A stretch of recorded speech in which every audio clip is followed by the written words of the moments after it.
राधे राधे भाई सभी को। कैसे हैं बेटा सभी लोग, भाइयों प्रिय साथियों।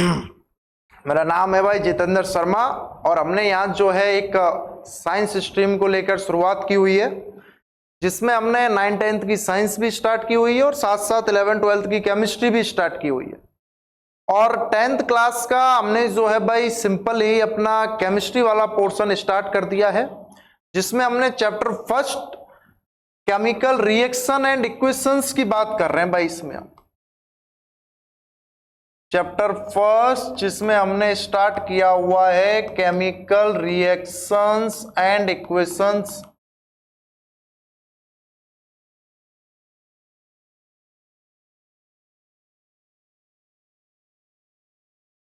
केमिकल रिएक्शंस एंड इक्वेशंस जो है भाई हमने इसमें स्टार्ट कर दिया है।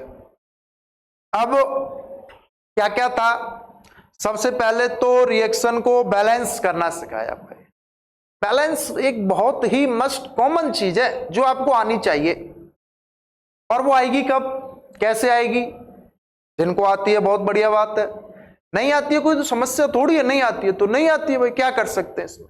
तो उसके लिए हमने आपको भाई सिंपली जो है पहले 1 से 20 तक एटॉमिक नंबर याद कराए, हाइड्रोजन से लेकर कैल्शियम तक, और उनका विन्यास कॉन्फ़िगरेशन लिखना सिखाया। 1 1 2 1 2 1 2 2 1 2 2 2 2 2 1 2 2 1 2, इस तरीके से KLMNCell, जिससे आपको उनकी वैलेंसी निकालना आया। सिंबल के साथ आप लिखना सीखे और उसके बाद जो है वैलेंसी का क्रॉस मल्टीपल किया और एक फॉर्मूला निकल कर आया।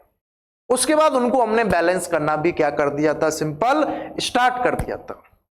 सारी की सारी वीडियोस हैं एक एक पर्टिकुलर टॉपिक भाई। तो सबसे पहले जो है हमने क्या किया, रिएक्शन को बैलेंस करना सिखाया और उसके बेसिस पर एनसीईआरटी के क्वेश्चंस भी हमने डिस्कस कर लिए थे। उसके बाद हमने स्टार्ट की थी उनमें 4 टाइप की रिएक्शन, कॉम्बिनेशन, डीकंपोजिशन, डिस्प्लेसमेंट और डबल डिस्प्लेसमेंट। कॉम्बिनेशन में क्या हो रहा था, जब 2 रिएक्टेंट मिलकर एक प्रोडक्ट बनाए, कॉम्बिनेशन। एक्सोथर्मिक टाइप की रिएक्शन थी, एनर्जी रिलीज हो रही थी। अदर एग्जांपल भी देख लिए थे हमने, जैसे वेजिटेबल मैटर्स की डिकेइंग हो रही है, रेस्पिरेशन हो रहा है, कार्बन को बर्न भी कर रहे हैं। और दूसरा डीकंपोजिशन की हमने बात की थी कि जब एक रिएक्टेंट एक से ज्यादा प्रोडक्ट में टूटे, जैसे NH3N2+3H2 बना रहा है, वो एंडोथर्मिक टाइप की रिएक्शन थी जिसमें एनर्जी देनी पड़ रही है। तीसरा डिस्प्लेसमेंट, जिंक मेटल ने आयरन सल्फेट को रिलीज कर दिया, आयरन ने कॉपर सल्फेट में से कॉपर को रिप्लेस कर दिया। और डबल डिस्प्लेसमेंट में पेन से समझाया भी था, एक का कैप दूसरे पर, दूसरे का कैप पहले वाले पर, यानी कि आपस में दोनों कैटायनिक भाग क्या हो जाए, इंटर एक्सचेंज हो जाए। तो वो कौन सी आ जाती है, डबल डिस्प्लेसमेंट रिएक्शन। उसमें पीपीटी भी तो बनती है, प्रेसिपिटेट, जो इनसॉल्युबल होता है, और उसी को हम क्या बोल देते हैं, प्रेसिपिटेशन रिएक्शन बोल देते हैं। तो 4 टाइप की रिएक्शन हो गई थी और रिएक्शन को बैलेंस करना हो गया था। इसके बाद इसके लास्ट 2 टॉपिक और बचे हैं, ऑक्सीडेशन और रिडक्शन। ऑक्सीडेशन और रिडक्शन और एक कोराइजन और रेंसिडिटी। टॉपिक कंप्लीट हो जाएगा अपना चैप्टर, उसके बाद एनसीईआरटी के क्वेश्चंस डिस्कस करेंगे हम। तो यहां हम बात कर रहे हैं इसका जो अपना नेक्स्ट टॉपिक है, कौन सा, oxidation and reduction. Oxidation and reduction, जिसको हिंदी में बोल देंगे ऑक्सीकरण और अपचयन।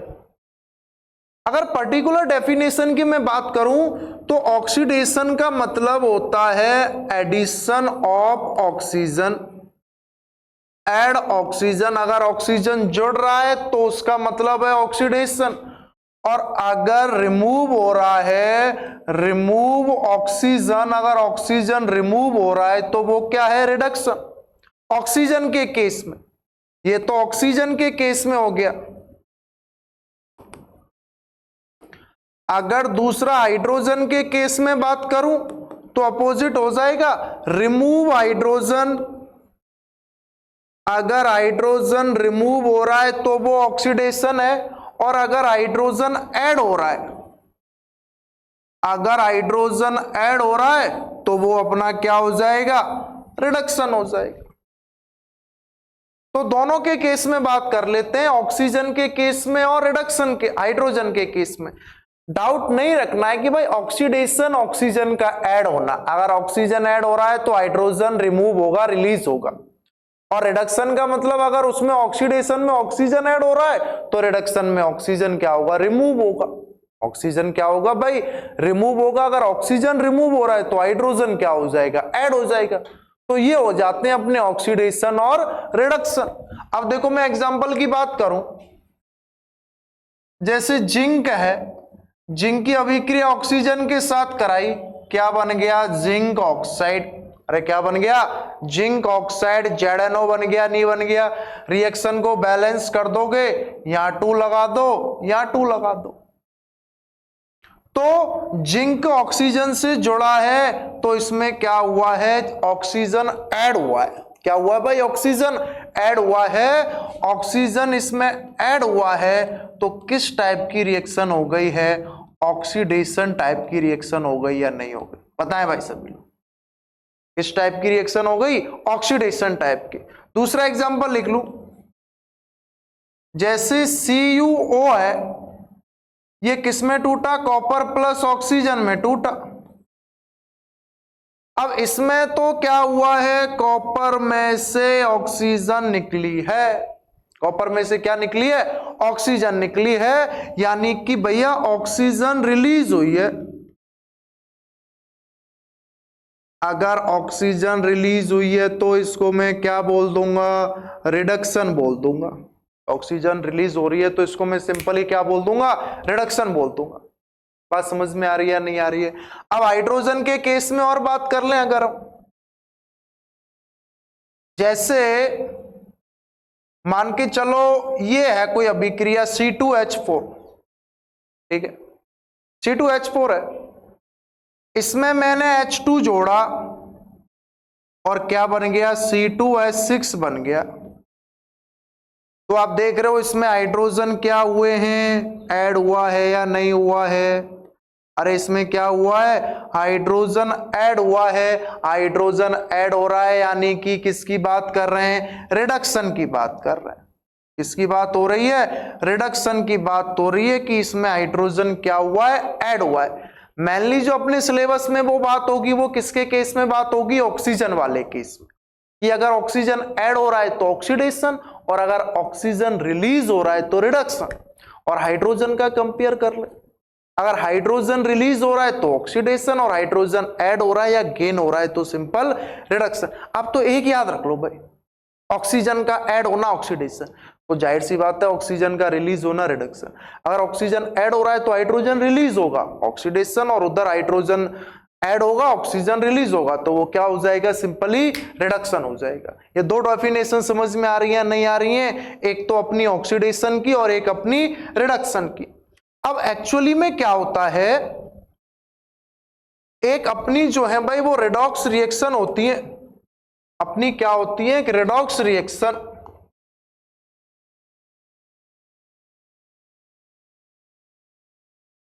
एक रेडॉक्स रिएक्शन है भाई।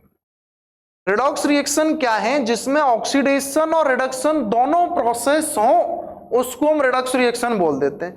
इन this type of reaction reduction and oxidation both process are occur, दोनों के दोनों प्रोसेस उसमें अगर अपने को दिख जाए, रिडक्शन भी और ऑक्सीडेशन भी, तो उसी को हम क्या बोल देते हैं, रेडॉक्स रिएक्शन। कि भैया इसमें रिडक्शन भी होगा और ऑक्सीडेशन भी होगा, उसको हम क्या बोल देते हैं, रेडॉक्स रिएक्शन बोल देते हैं। जैसे मैंने एग्जांपल लिखा, ZnCuO, Zn zinc copper oxide के साथ अभिक्रिया करके क्या बना रहा है, ZnO+Cu। क्या बना रहा है, ZnO+Cu। नीचे लिख देता हूं इसको, जिससे और अच्छे से हम इसको समझ लेंगे कि भाई अपना एक जिंक है और ये अपना कॉपर ऑक्साइड है CuO, अभिक्रिया करके क्या बना रहा है, ZnO+Cu, ये बना रहा है। अब इसमें देखो किसका ऑक्सीडेशन हो रहा है और किसका रिडक्शन हो रहा है। तो आप इधर से देखो भाई, जिंक तो किस में गया है, ZnO में गया है, तो ये तो क्या हुआ है, इसमें ऑक्सीजन ऐड हुआ है, तो इसका मतलब क्या है, ऑक्सीडेशन है। और ये CuO किसमें गया है, Cu में गया है, इसमें से ऑक्सीजन क्या हुआ है, रिलीज हुआ है। इसमें से ऑक्सीजन क्या हुआ है, रिलीज हुआ है। अगर इसमें से ऑक्सीजन रिलीज हुआ है तो इसका मतलब भैया क्या है, इसमें क्या हुआ है, अपना रिडक्शन हुआ है। क्या हुआ, इसमें अपना सिंपल रिडक्शन हो गया। अब जिसका ऑक्सीडेशन होगा, उसने सामने वाले को तो क्या किया है, रिडक्शन किया है या नहीं किया है, कि भाई जिंक ने इसका तो रिडक्शन किया है, तो ये तो किसकी तरह काम करेगा, रिड्यूसिंग एजेंट की तरह।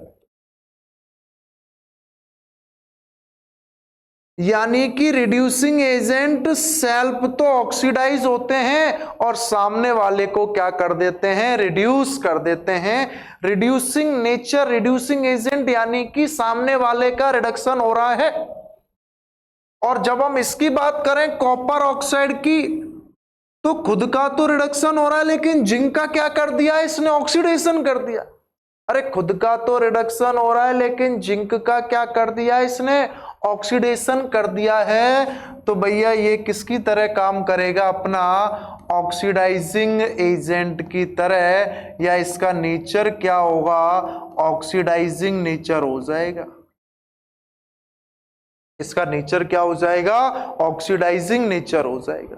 यहां तक की कुछ बात समझ में आ रही है क्या, कि क्वेश्चन यही आता है डायरेक्ट कि भाई किसका रिडक्शन हो रहा है, किसका ऑक्सीडेशन हो रहा है, कौन रिड्यूसिंग नेचर या कौन रिड्यूसिंग एजेंट है और कौन ऑक्सीडाइजिंग एजेंट है।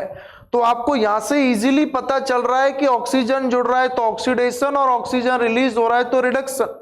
लेकिन इंपॉर्टेंट ये भी है, रिड्यूसिंग एजेंट और ऑक्सीडाइजिंग एजेंट या ऑक्सीडाइजिंग नेचर। रिड्यूसिंग का मतलब सामने वाले का रिडक्शन, खुद का ऑक्सीडेशन। ऑक्सीडाइजिंग का मतलब सामने वाले का ऑक्सीडेशन, खुद का रिडक्शन। ऑक्सीडेशन और रिडक्शन का मतलब, तो ऑक्सीडेशन मतलब ऑक्सीजन, खुद का ही ऑक्सीडेशन, रिडक्शन मतलब खुद का ही रिडक्शन। लेकिन रिड्यूसिंग बोल दिया है तो सामने वाले का रिडक्शन, खुद का तो ऑक्सीडेशन। ऑक्सीडाइजिंग बोल दिया है तो सामने वाले का ऑक्सीडेशन, खुद का तो क्या है, उसमें रिडक्शन ही है। तो इनको समझना है भाई, ऑक्सीडाइजिंग का मतलब है सेल्फ रिड्यूस, खुद तो रिड्यूस होगा, और एनोदर यानी कि एनोदर क्या होगा, ऑक्सीडाइज होगा। इसके अंदर ऑक्सीडाइजिंग कैपेसिटी है, ऑक्सीडाइज हो जाएगा। सेल्फ तो रिड्यूस हो जाएगा और एनोदर को क्या कर देगा, ऑक्सीडाइज करने की कैपेसिटी होगी। और अगर रिड्यूसिंग नेचर की बात करेंगे, अगर हम रिड्यूसिंग एजेंट या सिंपल रिड्यूसिंग नेचर की अगर मैं बात करूंगा, तो इसका मतलब क्या होगा, सेल्फ तो क्या हो जाएगा, रिड्यूस, और सामने वाले को क्या कर देगा, सेल्फ तो ऑक्सीडाइज हो जाएगा और सामने वाले को क्या कर देगा, रिड्यूस कर देगा। रिड्यूसिंग नेचर का मतलब क्या है, सेल्फ तो ऑक्सीडाइज और सामने वाले एनोदर को क्या करेगा, रिड्यूसिंग कैपेसिटी होगा, उसको रिड्यूस करेगा। भैया यहां तक की बात समझ में आ रही है या नहीं आ रही है, भैया बताएं। तो एक बहुत ही इंपॉर्टेंट अच्छा है ये टॉपिक, ऑक्सीडेशन और रिडक्शन का। 11th क्लास में तो इसको और अच्छे लेवल से पढ़ाया जाता है, रेडॉक्स रिएक्शन वाला ही पूरा चैप्टर है ये। तो इसमें एक छोटा सा टॉपिक है ऑक्सीडेशन और रिडक्शन का, जिसको अपने को केवल इस पॉइंट ऑफ व्यू से समझना है कि ऑक्सीजन का ऐड होना ऑक्सीडेशन है और ऑक्सीजन का रिमूव होना रिडक्शन है। हाइड्रोजन का रिलीज होना ऑक्सीडेशन है और हाइड्रोजन का ऐड होना क्या हो जाएगा, रिडक्शन हो जाएगा। इसको मैं और एग्जांपल से अगर समझने की कोशिश करूं तो आप लोग खुद मुझे बता सकते हो। जैसे मैंने एग्जांपल लिखा है भैया, सिंपली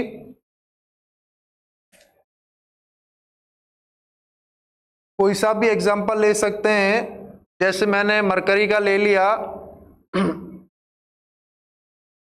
या एक एग्जांपल अच्छा वाला ले लेता हूं जो इलेक्ट्रोकेमिकल सीरीज से रिलेटेड होता है, लेके बार बार सर्कल का नाम आदि। जैसे मैग्नीज है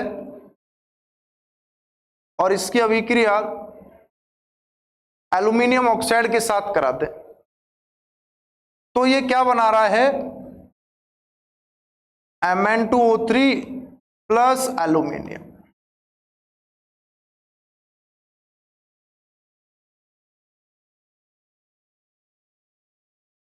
यानी कि वही डबल डिस्प्लेसमेंट टाइप की रिएक्शन हो गई है भाई। कौन से टाइप की, डबल डिस्प्लेसमेंट टाइप की। जैसे एक एग्जांपल और अगर मैं ले लूं कि कार्बन है PbO लेड ऑक्साइड के साथ अभिक्रिया करता है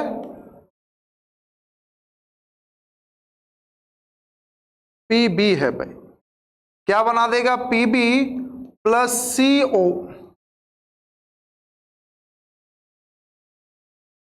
कार्बन मोनोऑक्साइड। और ये तो अपना एल्यूमिनियम ऑक्साइड मैग्नीज, और ये मैग्नीज ऑक्साइड।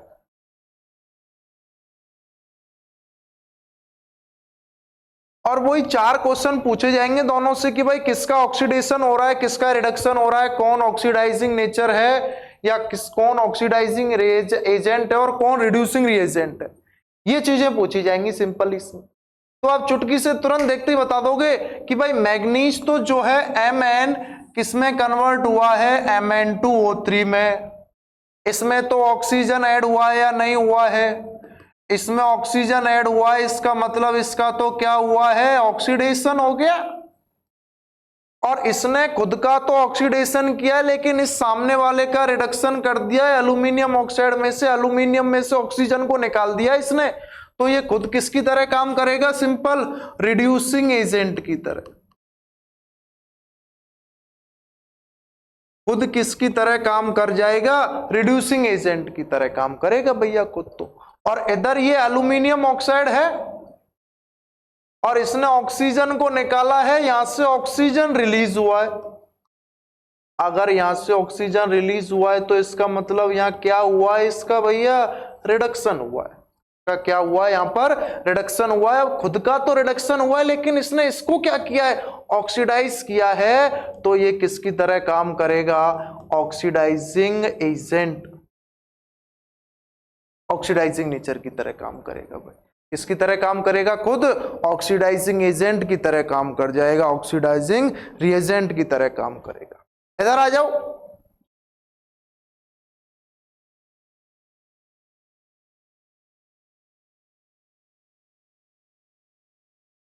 कार्बन किसमें कन्वर्ट हुआ है, कार्बन मोनोऑक्साइड में। कार्बन के साथ भैया क्या जुड़ा है, ऑक्सीजन ऐड हुआ है, इसका मतलब इसका तो क्या हुआ है, ऑक्सीडेशन हुआ है। और PbO किसमें कन्वर्ट हुआ है, Pb में कन्वर्ट हुआ है, यहां से ऑक्सीजन रिलीज हुआ है, इसका मतलब इसका क्या हुआ है, रिडक्शन हुआ है। ऑक्सीजन रिलीज हुआ, इसका मतलब क्या हुआ, इसका रिडक्शन। अब इसने खुद का तो ऑक्सीडेशन किया है लेकिन इसका मतलब इसने खुद का तो ऑक्सीडेशन किया है लेकिन सामने वाले का लेड ऑक्साइड PbO का रिडक्शन किया है। तो इसका नेचर क्या होगा, रिड्यूसिंग नेचर। क्या होगा भैया, इसका नेचर रिड्यूसिंग नेचर होगा। और इसने खुद का तो रिडक्शन किया है लेकिन इस कार्बन का तो क्या किया, ऑक्सीडेशन किया है। तो इसका नेचर क्या होगा, ऑक्सीडाइजिंग नेचर। इसका नेचर क्या हो जाएगा, सिंपली ऑक्सीडाइजिंग नेचर हो जाएगा। यहां तक की बात क्लियर तरीके से समझ में आई हो तो बताएं। कि अपने को आइडेंटिफाई कर लेना है ऑक्सीडेशन किसका हो रहा है, रिडक्शन किसका हो रहा है, ऑक्सीडाइजिंग नेचर किसका है, रिड्यूसिंग नेचर किसका है। ऑक्सीडेशन और ऑक्सीडाइजिंग नेचर दोनों अपोजिट वर्ड हैं। ऑक्सीडेशन में ऑक्सीजन ऐड हो रही है और ऑक्सीडाइजिंग नेचर में ऑक्सीजन रिलीज हो रही है। खुद के कंपेयर में तो तो ऑक्सीडाइजिंग नेचर की बात कर रहे हैं, मतलब वो खुद तो रिड्यूस हो रहा है सेल्फ, लेकिन सामने वाले को ऑक्सीडाइज कर रहा है, अपने आप में से वो ऑक्सीजन को निकाल कर उसको दे रहा है, तभी तो वो क्या है, ऑक्सीडाइजिंग रिएजेंट या ऑक्सीडाइजिंग नेचर। रिड्यूसिंग नेचर का मतलब क्या है कि वो सामने वाले से ऑक्सीजन को ले रहा है अपने पास, तो खुद का तो ऑक्सीडेशन कर रहा है, सामने वाले का क्या कर रहा है, रिडक्शन कर रहा है। अगर वो सामने वाले का रिडक्शन कर रहा है तो वो क्या हो जाएगा, रिड्यूसिंग नेचर। अगर वो सामने वाले का ऑक्सीडेशन कर रहा है तो क्या हो जाएगा, ऑक्सीडाइजिंग नेचर। ये तो चार concept, oxidation, reduction, oxidising nature, reducing nature, समझ में आए हो तो कमेंट्स में आप बताएं भाई बोल के सभी। ऑक्सीडेशन का मतलब ऑक्सीजन का ऐड या हाइड्रोजन का रिलीज, रिडक्शन का मतलब ऑक्सीजन का रिलीज या हाइड्रोजन का ऐड, ठीक है। और उसके बाद अगर हम बोले ऑक्सीडाइजिंग नेचर, सामने वाले का ऑक्सीडेशन, खुद का रिडक्शन। उसके बाद अगर हम बोले रिड्यूसिंग नेचर, सामने वाले का रिडक्शन, खुद का ऑक्सीडेशन, तो तुरंत आप पहचान लोगे। और यही क्वेश्चन आएंगे, किसका ऑक्सीडेशन हो रहा है, किसका रिडक्शन हो रहा है, कौन ऑक्सीडाइजिंग नेचर है, कौन रिड्यूसिंग नेचर। लास्ट टॉपिक और बचा है कोराइजन एंड रेंसिडिटी, उसको कराने के बाद एनसीईआरटी के अंदर तक के सारे क्वेश्चंस हम डिस्कस करेंगे। बार बार थ्योरेटिकल पार्ट को आप पढ़ें, जिससे आप आसानी से जो है अपने को क्वेश्चंस होते चले जाएंगे। और बार बार इस तरीके से दोहराएं, क्या क्या पढ़ा है चैप्टर में, रिएक्शन को बैलेंस करने का कॉन्सेप्ट क्लियर है, 4 टाइप की reaction, combination, decomposition, displacement, double displacement clear है, ऑक्सीडेशन और रिडक्शन क्लियर है। लास्ट कोराइजन और रेंसिडिटी बचे हैं, उसको जो है हम लोग नेक्स्ट वीडियो में बताएंगे। ठीक है, अभी के लिए इतना ही, इसको यहां तक ही समाप्त करेंगे। और इतनी देर मुझे सुनने के लिए भाई सभी का बहुत बहुत धन्यवाद है, तहे दिल से सपोर्ट करने के लिए थैंक यू है आप सभी को। अगर चीजें आपको समझ में आ रही हैं थोड़ी बहुत भी, तो इसको चैनल को लाइक और सब्सक्राइब भी करें। कोई कमी है, कुछ चीजें समझ में नहीं आई, कमेंट्स में बताएं भी, सर ये समझ में नहीं आया, वो समझ में नहीं आया, ये गलती हो गई, या कुछ भी जो भी हो गया आप लोग बताएं, खुला हुआ है सब कुछ, जो भी आपकी इच्छा है कमेंट्स में आप लोग उसके बारे में लाइक और सब्सक्राइब करते हुए बताएंगे भाई। ठीक है, आज के लिए इतना ही, thank you so much, have a nice and all the best भाई सभी, थैंक यू।